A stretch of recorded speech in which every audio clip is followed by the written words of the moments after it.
শ্রীমদ্ভগবদ্ গীতার বঙ্গানুবাদ চতুর্থ অধ্যায় জ্ঞানযোগ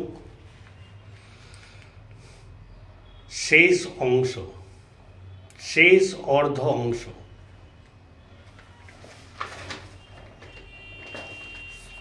শ্লোক 22।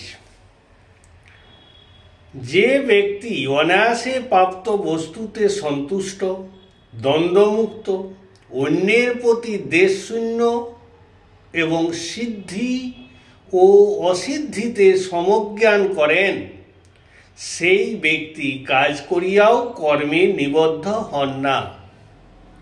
শ্লোক 23। যে ব্যক্তি বিনা আসক্তিতে মুক্ত হইয়া জ্ঞানে অবস্থিত চিত্ত লইয়া যোগ্য কর্ম আচরণ করেন, তাহার সমুদয় কর্ম প্রবিলীয়তে অর্থাৎ প্রকৃষ্ট রূপে লয় প্রাপ্ত হয় এবং ফলপ্রদ জনক হয় না।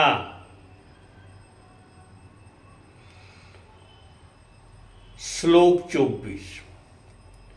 হোমীয় অগ্নিতে ঘৃতাদি আহুতি প্রদানকারী ব্রাহ্মণ এবং হোমক্রিয়া সম্পাদনকারী ব্রহ্মস্বরূপ হইয়া থাকে। এইরূপ বিচারে ব্রহ্মকর্ম সম্পাদন করিয়া ব্রহ্মই লভ্য হয়। শ্লোক 25। কর্মযোগীগণ দেবগণের পূজারূপ দৈবযজ্ঞের অনুষ্ঠান করেন, অন্যদিকে জ্ঞানযোগীগণ তৎপদার্থ পরমাত্মারূপ অগ্নিতে প্রাণবন্ত মন্ত্র দ্বারাই হোম করেন। শ্লোক 26। অপর নিষ্ঠিক ব্রহ্মচারীগণ সংযম স্বরূপ অগ্নিতে শ্রোতাদি ইন্দ্রিয় সকলকে হোম করেন। সধর্মপরায়ণ গৃহী সকল শব্দাদি বিষয়সমূহকে ইন্দ্রিয় রূপ অগ্নিতে হোম করেন।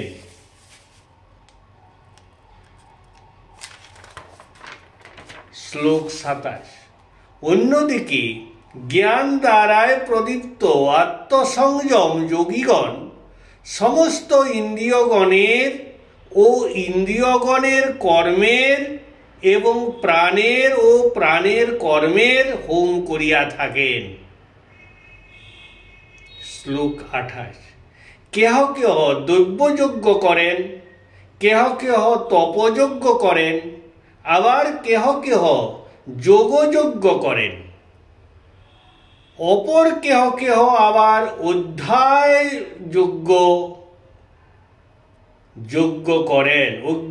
জ্ঞান যজ্ঞ করেন। ইহারা সকলেই যত্নশীল এবং সংসিতব্রতা অর্থাৎ তীক্ষ্ণ ব্রতকারী। শ্লোক 29। কেহ কেহ প্রাণবায়ুকে অপান বায়ুতে তথা অপান বায়ুকে প্রাণবায়ুতে পরিচালনা করেন। কেহ কেহ আবার প্রাণ ও অপান বায়ুর গতিরুদ্ধ করিয়া প্রাণায়াম পরায়ণ হন। অপর কেহ কেহ তাহার সংকোচন করিয়া প্রাণবায়ুতে ইন্দ্রিয় সকলকে হোম করেন। শ্লোক 30। ইহারা সকলেই যজ্ঞবিদ। যজ্ঞের দ্বারা এদের ক্ষীণ পাপ ক্ষয় হইয়া যায়। ইহারা যজ্ঞের অবশিষ্ট অমৃত ভক্ষণ করিয়া ইহারা সনাতন ব্রহ্মকেই লাভ করেন। শ্লোক 31। হে কুরুশ্রেষ্ঠ অর্জুন, যজ্ঞানুষ্ঠানবিহীন ব্যক্তির পক্ষে ইহলোক প্রাপ্তি সম্ভব হয় না। ইহাদের পরলোক প্রাপ্তি কিভাবে সম্ভব হইবে? শ্লোক 32। ব্রাহ্মণ মুখে বেদে এই প্রকার বহুবিধ যজ্ঞের কথা বলা হইয়াছে। তুমি সেই সকল যজ্ঞকেই কর্মজ্ঞান বুদ্ধি জানিবে এবং এই রূপ জানিয়া বিমোক্ষসে অর্থাৎ কর্মবন্ধন হইতে মুক্তি লাভ করিবে। শ্লোক 33। দ্রব্যময় যজ্ঞ সমূহ হইতে জ্ঞান যজ্ঞ শ্রেষ্ঠ। হে অর্জুন, যেহেতু সমস্ত কর্মই জ্ঞানে পরিসমাপ্তি লাভ করে। শ্লোক 34। প্রণাম করিয়া সঙ্গত প্রশ্ন করিয়া অকপট সেবা দানে পূর্বোক্ত জ্ঞানের কথা জানিতে পারিবে। সেই তত্ত্বদর্শী শাস্ত্রজ্ঞানী মহাপুরুষগণ তোমাকে তত্ত্বজ্ঞান উপদেশ করিবেন। শ্লোক 35। হে পাণ্ডব, যে তত্ত্বজ্ঞান লাভ করিয়া পুনরায় তুমি এই রূপ মোহ প্রাপ্ত হইবে না, সেই তত্ত্বজ্ঞান দ্বারায় তুমি জানিতে পারিবে যে মনুষ্য সহ সমস্ত জীবিত বস্তুর আত্মা আমাতে অবস্থিত। শ্লোক 36। যদি সমস্ত পাপী হইতেও অধিক পাপিষ্ঠ হও, তথাপি সমস্ত পাপ ও দুঃখ জ্ঞান রূপ ভেলা দ্বারায় দুঃখ সমুদ্র পার হইয়া যাইবে। শ্লোক 37।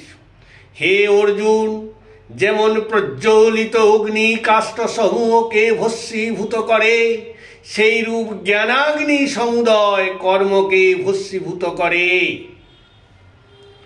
শ্লোক 38। জ্ঞানের তুল্য পবিত্র আর কিছু নাই। সেই জ্ঞান স্বয়ং যোগ সংসিদ্ধ হইয়া আত্মায় অধিষ্ঠান লাভ করে। শ্লোক 39। শ্রদ্ধাবান জ্ঞান লাভ করে ইন্দ্রিয় সংযত করিতে তৎপর হন। জ্ঞান লাভ করার পর শীঘ্রই শান্তি লাভ করেন। শ্লোক 40। অজ্ঞ অশ্রদ্ধাবান সংশয়পূর্ণ চিত্তের ব্যক্তি বিনষ্ট হয়। সংশয় চিত্ত লোকের ইহলোক বা পরলোকে সুখ নাই। শ্লোক 41।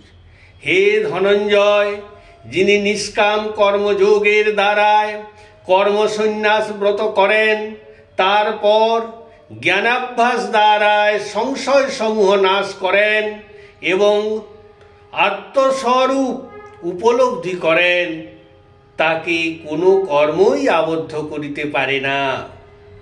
শ্লোক 42। হে অর্জুন, অতএব তোমার অজ্ঞান সম্ভূত হৃদয়স্থিত এই সংশয়কে জ্ঞান রূপ খড়গ দ্বারায় ছেদন করো। নিষ্কাম কর্মযজ্ঞে আশ্রয় করো এবং যুদ্ধার্থে উত্থিত হও। চতুর্থ অধ্যায় বঙ্গানুবাদের শেষ অর্ধ সমাপ্ত হইল। হরে কৃষ্ণ কৃষ্ণ কৃষ্ণ হরে হরে, হরে রাম রাম রাম হরে হরে। হে কৃষ্ণ করুণা সিন্ধু দীনবন্ধু জগৎপতে, গোপেশ গোপিকা কান্ত রাধা কান্ত নমস্তুতে।